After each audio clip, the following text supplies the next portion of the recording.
Bonjour! Alors, on est dans le chapitre 1, comment écrire un roman. La question est tellement large que je vais énumérer seulement mes étapes. Je vais élaborer certaines étapes dans d'autres vidéos. Ce qu'on entend souvent comme réponse à cette question-là, c'est étape 1, assieds-toi, étape 2, écris. En fait, pour certains, c'est simple comme ça parfois. Puis simple, ça veut pas dire facile, là. Je vais vous expliquer mes étapes pour écrire un roman. Il y a une étape que j'ai éliminée assez vite. Maintenant, je me pose plus la question. Choisir son support. Premier roman, j'ai commencé à l'écrire à la main et puis j'ai pogné les nerfs parce que j'écris très vite sur un clavier.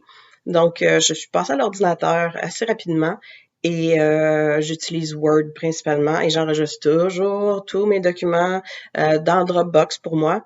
Ça fonctionne bien. Comme ça, s'il arrive quelque chose à mon ordinateur, ben je perds pas tous mes écrits. Ensuite, choisir un thème, un sujet, un genre, un public cible pour son roman. Parfois, c'est très clair. Parfois, on a besoin d'aide pour trouver de l'inspiration. Personnellement, j'aime m'inspirer de faits réels, de les mettre dans un contexte particulier.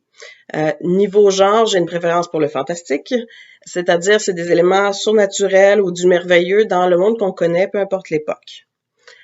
Faire ses recherches, avoir un minimum de connaissances sur ce qu'on parle pour enrichir le roman. Nettoyer son navigateur après. Après avoir écrit Murmure funèbre, je me faisais proposer des services funéraires dans les publicités ciblées. Donc, faire un petit ménage, les cookies et tout ça. Faire un plan ou pas. Il existe plusieurs méthodes de planification de romans. La méthode du flocon, Truby, Save the Cat. J'en ai testé plusieurs. Il y a aussi la méthode pas de méthode, écrire comme ça vient. L'histoire qu'on a en tête est parfois déjà bien structurée.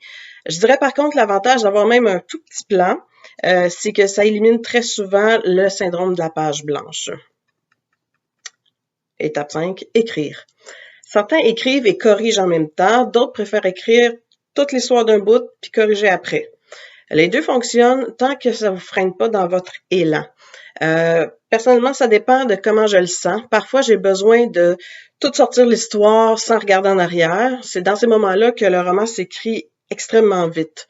Par contre, il y a un énorme travail de correction après, c'est assez fou. Donc, des fois, je préfère corriger après que j'ai terminé un chapitre. Ensuite, persévérer. Le marathon du milieu, c'est vraiment horrible. C'est un moment pénible. Chaque mot vaut de l'or parce que c'est long et difficile d'avancer. Petit clou, le développement des personnages est essentiel. C'est eux qui sont importants. C'est pas la couleur de la porte du garde-robe. Si les personnages sont vivants, ça aidera à ce que l'histoire se déroule malgré toi. J'aime beaucoup ça quand les personnages décident de pas obéir au plan et qui interagissent ensemble selon leur tempérament et leur background et tout ça. C'est comme si je fais juste écrire ce que je suis en train de voir dans ma tête. Oui, c'est bizarre un peu, mais c'est comme ça. Décider quand ça se termine. J'évite d'écrire des histoires qui ne finissent jamais ou qui s'étirent sans raison. Décider de terminer le roman et laisser aller ses personnages, oui, c'est triste. C'est pas des jokes. J'ai eu une certaine forme de deuil pour certains personnages, de plus jamais les revoir. Tu sais, tu passes beaucoup de temps avec ces personnes-là dans ta tête pendant des semaines, des mois, puis là, c'est fini. Sauf si tu as prévu faire une suite, mais à un moment donné, même les suites, ça finit. Maintenant, quand on a écrit fin, on fait quoi?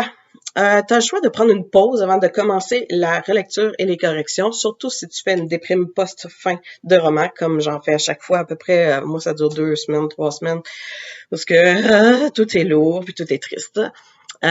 Sinon, tu peux tout de suite replonger direct dedans et le retravailler. Il y en a que ça fonctionne. Moi, ça me sort par les trous de nez quand j'ai fini. Donc, il faut vraiment que je prenne ma pause, mon deuil de 2 semaines au moins, avant d'y retoucher. La suite de ça, l'édition, ça sera l'objet d'une autre vidéo. J'ai dévoilé quelques autres sujets que je vais élaborer aussi dans d'autres vidéos, mais l'édition, il faut retenir que c'est comme un bonus à quelque chose qui vous plaît déjà beaucoup.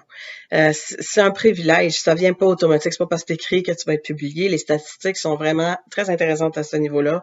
C'est pas évident. J'ai hâte de vous en parler dans la prochaine vidéo. Salut!